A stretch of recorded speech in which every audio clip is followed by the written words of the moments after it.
Electronics Data Camp course, we are looking at doing more with data manipulation with the pandas package. And I found some of it to be kind of challenging and hard to remember, and we're doing more complicated things. So I thought it would be helpful to have a workspace that's dedicated to playing around with this, and also uh, kind of as a template to follow when we want to refer back to certain different operations that we're learning how to do. There's sort of a lot in here to keep track of. So I've kind of divided it up into sections, and in each section, it's not completely comprehensive, but goes over most of the things that come up in the first two lessons of the data manipulation with pandas data camp course. And hopefully, if this is helpful, I'll make a second one for the second half of that for the final two lessons in that course.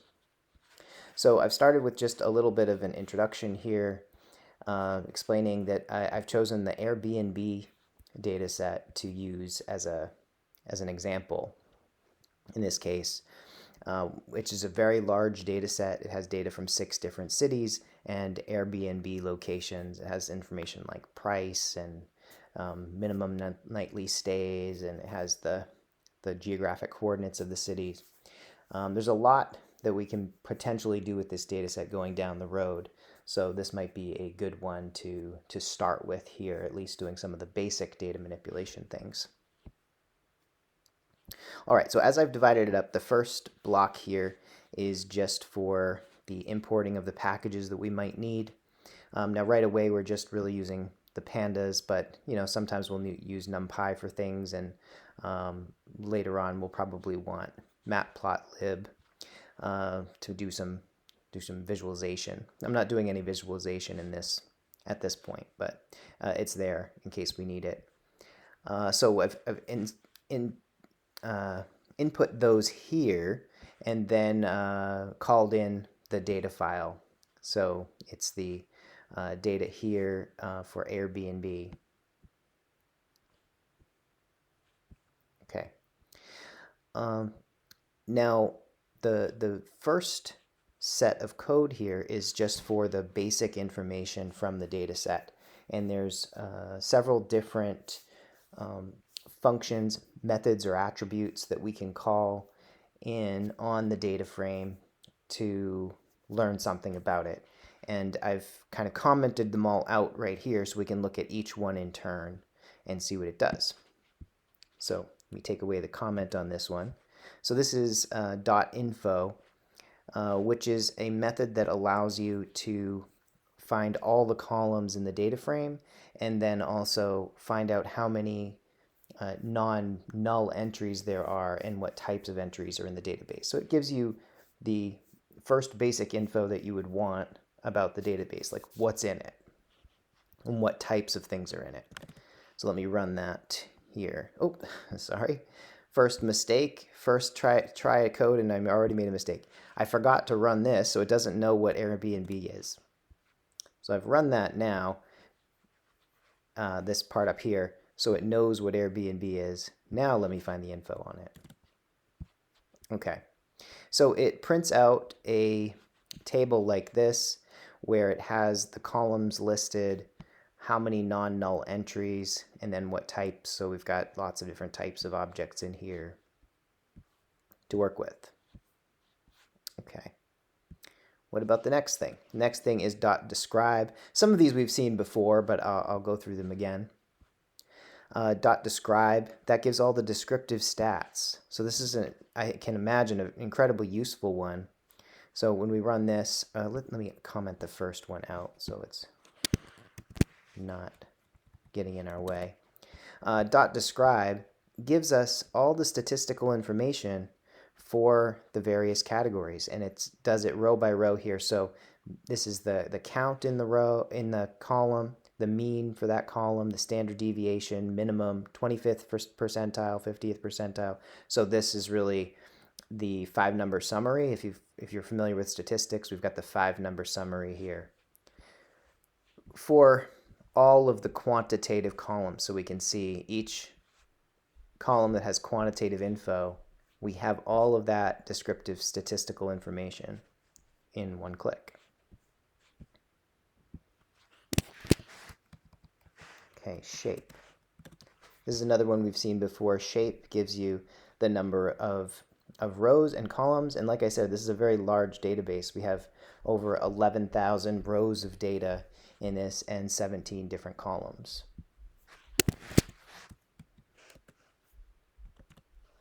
Values. So values gives each row in an array format. So we've got, if I'm not clear on how I might use this in the future, but if you wanted the information for each row separated out, so you have an array with the rows as elements in the list, that's what this produces. The next one's sort of similar. I can't think of right now a great way to use this, but it's another way of taking the information and reorganizing it into a different array. The dot index, it takes all of the entries and puts them one by one in a single array. So you have every single entry in the database as one entry in this really long array. And then the last one, which I think I'll leave up because it will be useful to think about, is the dot columns attribute. And that one will list all of your column headings so we can see quickly what things we might investigate further. So we've got the name, host ID, host name, neighborhood group. All of the different columns, which we just saw there were 17 of them, they're all listed right here. Okay, so I'll leave that one up. Now that we've got basic info from the data frame, we can look into transforming it. And when I say transforming it, I mean sorting the columns in different ways. So you might want to sort in ascending or descending order by one or more of the columns. We might also want to pull out a subset of the data frame. So just taking out certain columns or certain rows. And we might also want to add to the data frame by putting another column at the end that is some new variable. And often that might be something that you create by calculation from the other columns. And I'll show an example of that. Okay, so the first one here is the sort values method. And what this does, let me uncomment it. What this does is it sorts by room type in the way I have it set up in ascending order, and then it sorts by price in descending order. So what goes in, so the sort values is a method, so you put the different options in parentheses. First, the first things you list are the things that it will sort by. And so we're sorting by room type and then price. And then we need to tell it how we want it to sort. And so ascending is either going to be set to true or false. So if it's false, then it will sort that column in descending order. And the order of things that I put over here after ascending correspond to the order of things over here in the columns. So room type will be sorted ascending order true, and price will be sorted ascending order false. Okay, and so this should return the Airbnb table sorted into room types, and then within each room type sorted by price. And the prices should be in descending order, so the most expensive down to the least expensive. Okay, so if we look at what we have here, it's got the whole data frame. So we still have the whole data frame, but now look at here, the room type column, we have all the entire home / APT listed first. So it's sorted it by room type. And now when I look at price, the prices are descending. It's hard to tell from here because most of these are all 10,000, but it starts with the biggest and then it descends from there. All right, so that is how we sort by one column or multiple columns. Next one. The next one is taking a subset. And this is a subset of columns. And the key to doing that is instead of just calling a column by putting it in square brackets, you need double square brackets when you're listing multiple columns. If I was just taking one column, I could use single square brackets and it would just give me the one column by itself. But I need double square brackets to bring in that specific subset of columns that I've listed. So here I've chosen room type, price, number of reviews, run that, and I get a table, a data frame that just has those three columns. Now notice I can't scroll to the right or left on this. That's all that I have is room type, price, and number of reviews. So if I was just interested in looking at that information, now I can do that by this method of subsetting.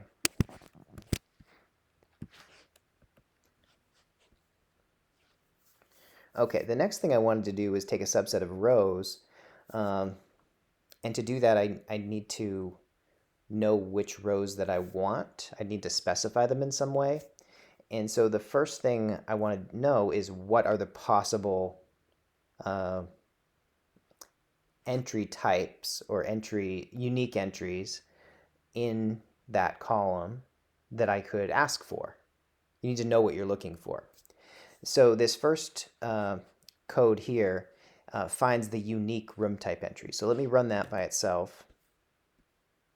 And this tells me that in the room type, there's 4 different options. There's the entire home, a private room, a hotel room, and a shared room.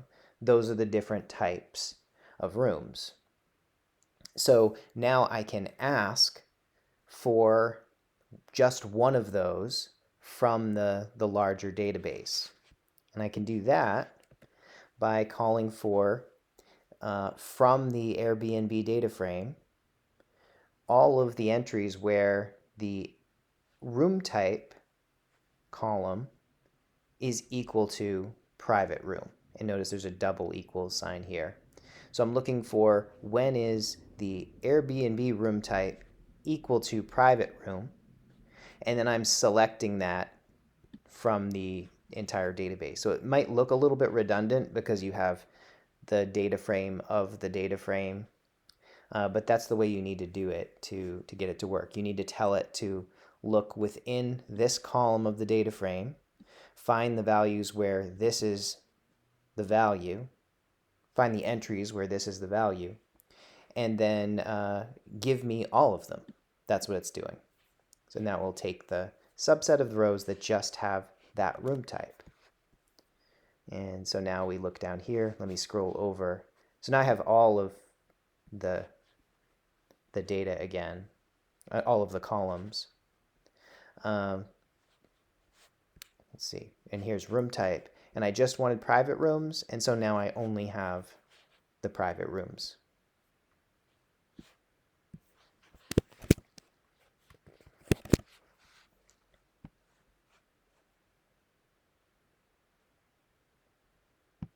Okay, so what am I doing here?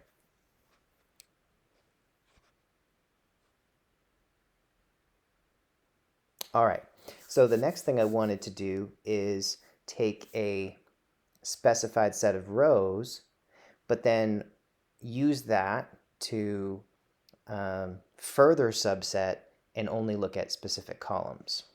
So this first thing is really just what I did a second ago.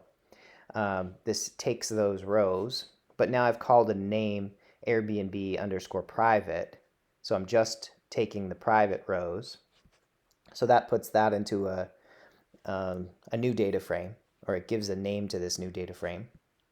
And then in step 2 here, I'm going to take this, just the private room data, and only look at the columns that have price and number of reviews.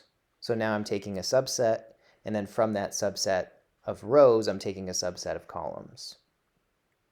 And so if I run these two together, I get, just for the private rooms, what is the price and what is the number of reviews.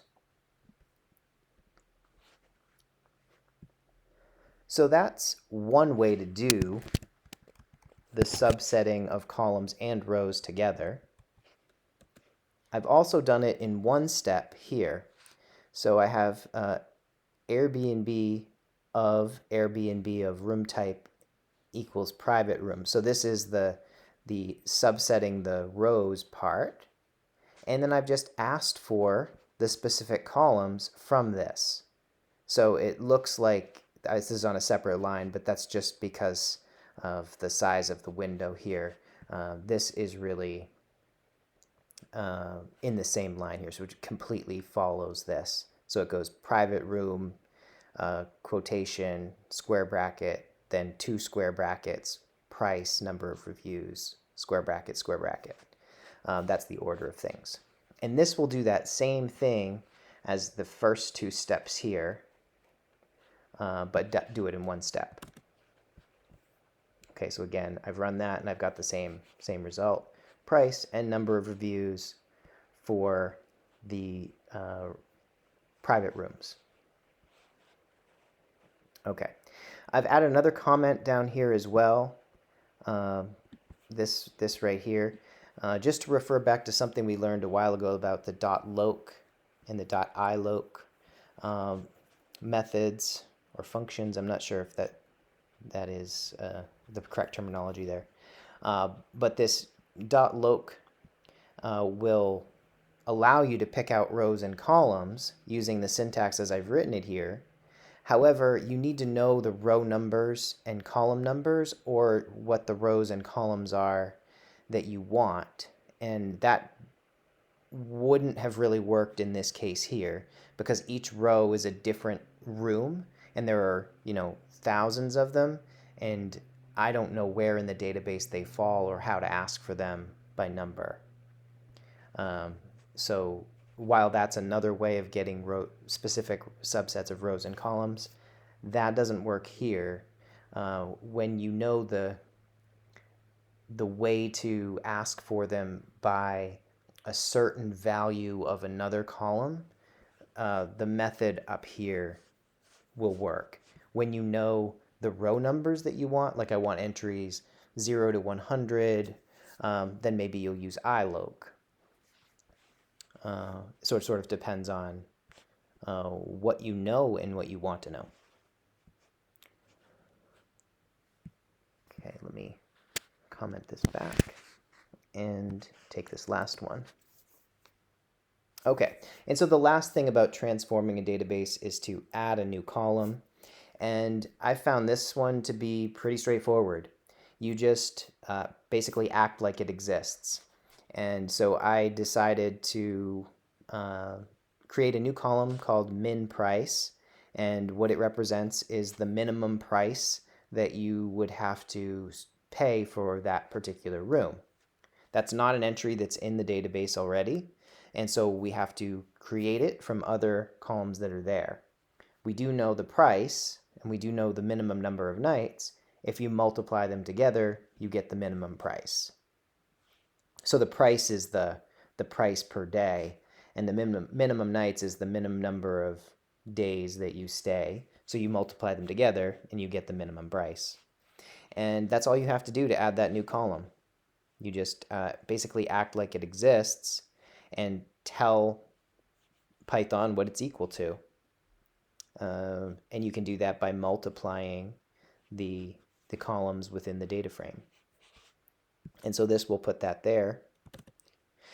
Now, it put that there, but it didn't print anything out. So to see that it put it there, we can print it out. And so just to make it a little more readable, I'm having it print out the Airbnb data frame, but now I'm just looking at the subset of columns here, the ones that I used, the price, minimum nights, and now the one I made, minimum price. And I just wanted to look at the first few rows in the column, so I used the .head method. Okay, and so now we see that I've got the prices, I've got the minimum nights, and now this new variable that I created minimum price, which you get by multiplying the two numbers. All right, so that's transforming the database. We have lots of different ways to do that now. The last part here is about taking, I guess there's a couple last parts here. One's quantitative and one's qualitative. But the first part of this last part is finding summary statistics when you have quantitative data. And some examples of that are minimum, maximum, medians, means. There are many others. We've already seen one way to do that through the descriptive method, or the dot describe method. But this will allow us to look at different quantities, summary statistics, and also create new summary statistics if we want down the road when we learn a little bit more about creating our own functions with this .ag method, which will aggregate different summaries together.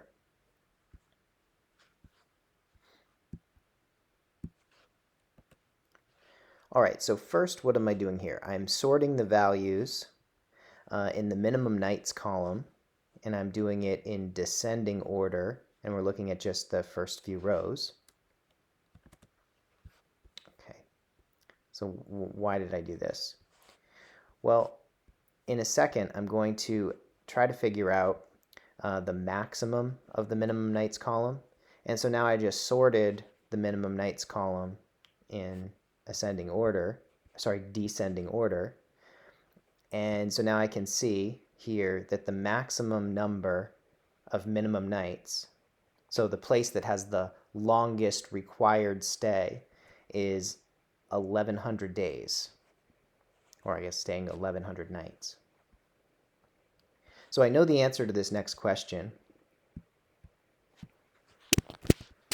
but I can find it directly using the .max method. And so this one, you call the data frame, you specify the column, and then you just do .max, and we don't need to put anything into the parentheses at this moment. And you'll see the maximum of that column is 1,100. Okay, so just finding the basic summary stats on any quantitative column is fairly straightforward. You just need to know the name for the function. Do you want max or mean or whatever? Okay. So now I'm going to do a couple of things with this so we can see how to use these in different contexts. So what I'm doing here, you'll notice I have the Airbnb of Airbnb, that sort of redundant notation. That means I'm looking to subset rows from the database. And what am I looking for? I'm looking for where the value in the minimum nights column is equal to the maximum value. So I'm picking out the entire row where minimum nights is at its maximum. So this is the maximum value, which I just used a second ago, or I just showed you a second ago. And I'm looking for where that's true, which row that's true, and then I'm asking for it from the data frame. So now I can get the whole row where the maximum value of the minimum nights is found. Now, by the notation that I've used here, I could get multiple rows. So I'm getting a subset of rows for which this is true. This could be true for many rows. It just turns out in this database there's only one row where the maximum value occurs. I think, what was the other number that we saw? 1,000? So if I took this away and said 1,000, this should give us multiple rows. Does it? Was it not 1,000? Okay. Sorry to do this on the fly. Let's look at this again.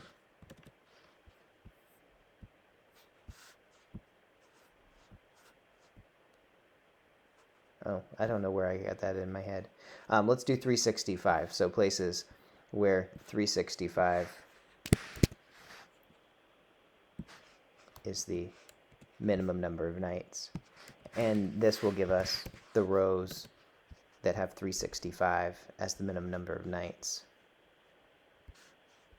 So all of these places here have a required stay of a year. You can only rent them out if they're a year. So unsurprisingly, most of them are entire homes, but there's one private room that you need to rent by the year.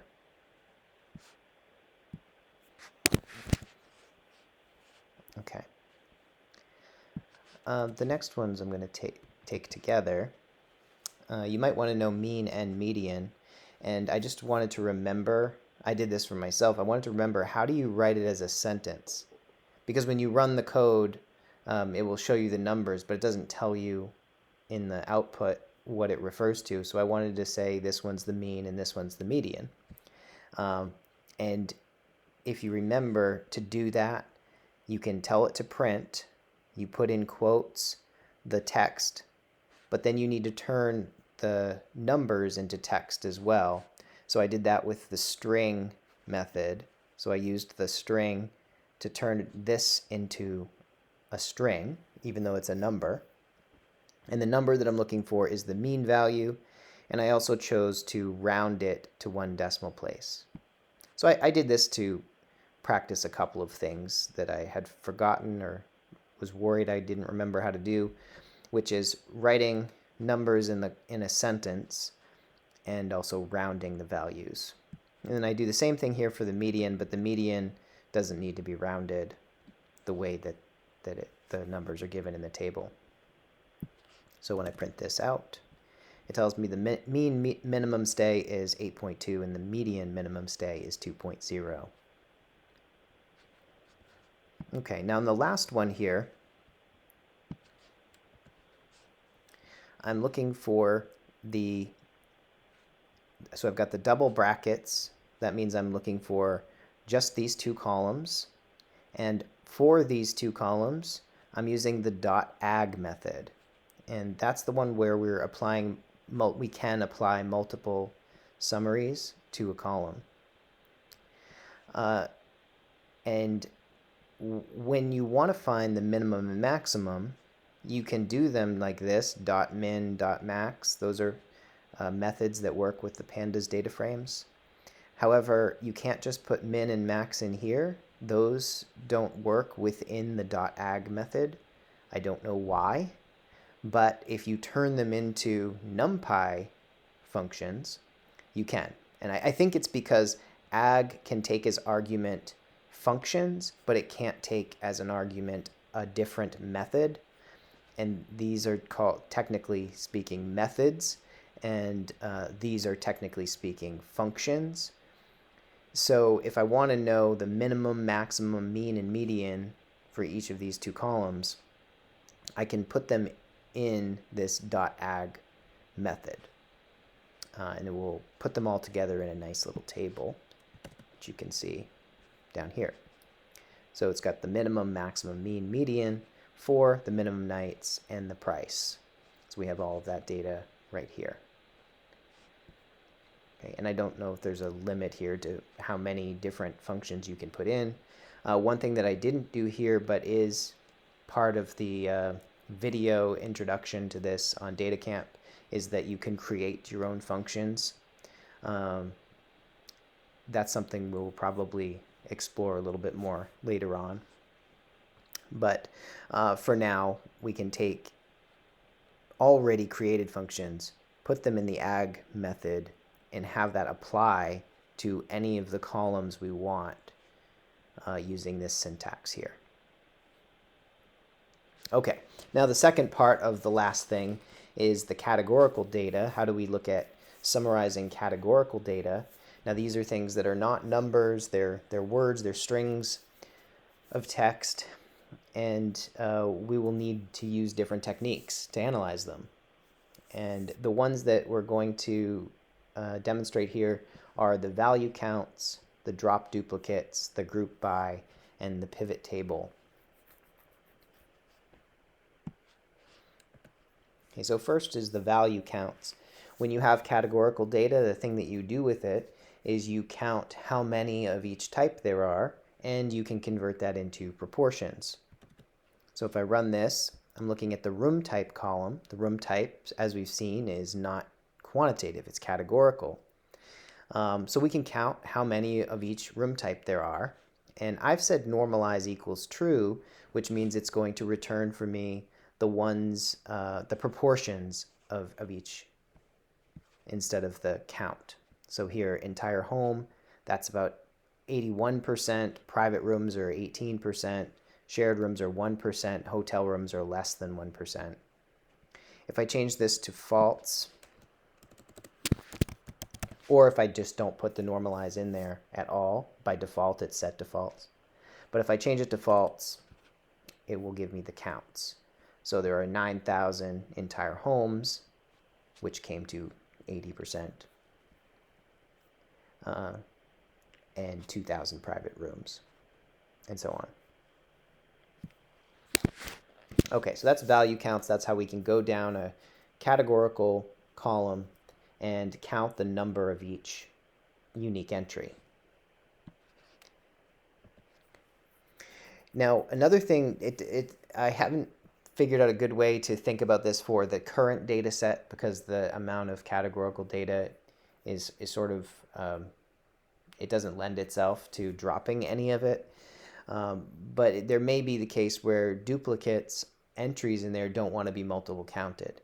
So the example in the data camp videos is that you have, I think it's dogs at a vet, and the same dog might visit the vet multiple times. And so instead of multiple counting the same dog, you can drop duplicates of that dog. And so this is how you would do that. It's dot drop duplicates, and then you tell it, you put in the term subset equals, and then you specify what you're dropping duplicates of. And so here you're dropping duplicates of room type. So in this case, because there's 4 different room types, it's only going to give you one of each room type. And so that's all we have is the 4 rows, one for each room type. So they're not, it comes to the first entire home, records that one, second entire home, drops it, and drops all successive entire homes, and does the same thing for each one of these. It only has the first entry that's a new room type.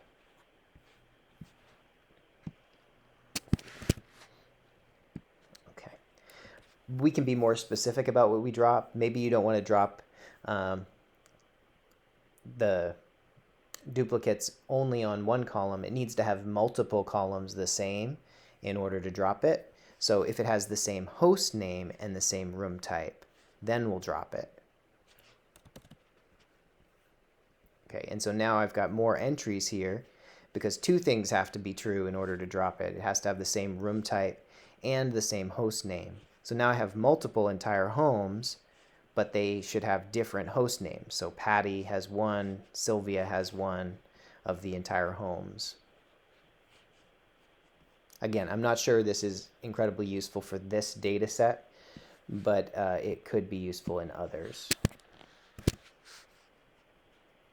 And now the last parts here are taking data and grouping it so you can look at multiple things at once when the data is categorical. So this next bit of code will group by room type and then show the price on average for each room type.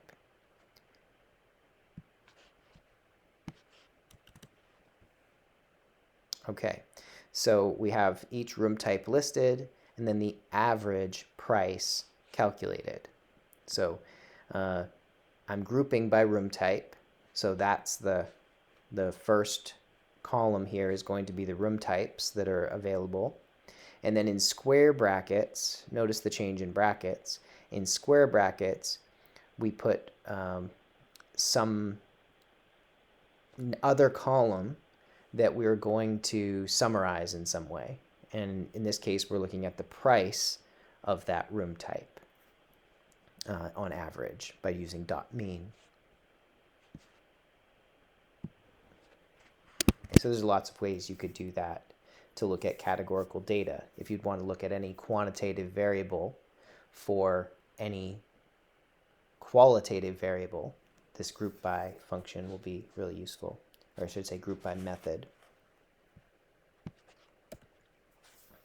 Another way to group functions is into a pivot table, where you have a chosen categorical variable, and then you're reporting some statistical data, oftentimes the mean value of that, by other characteristics.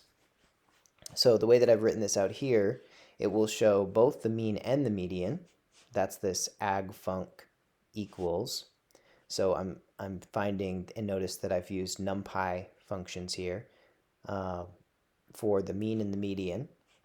And I'm going to find the mean and the median for the price and sorted by room type.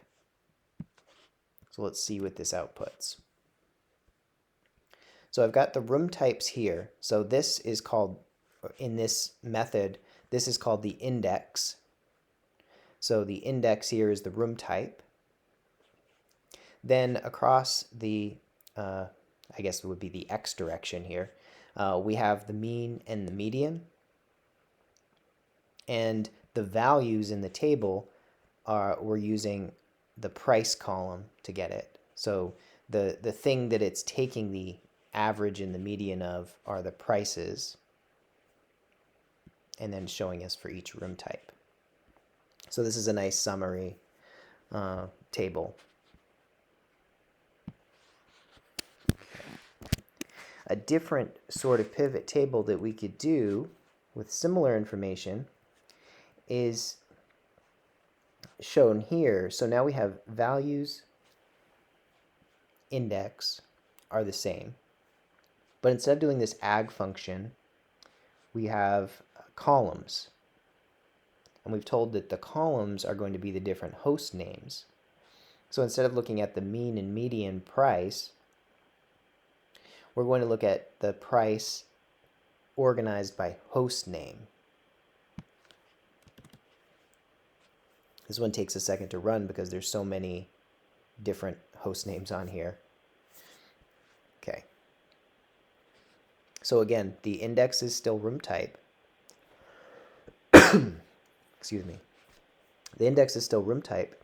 And then across the top, instead of having the different quantities, mean, median, now we have the columns selected to be the host names, and it calculated the mean value. So there's nowhere in here where it says mean value. That's what it did by default. It calculated the mean value for each room type for each host.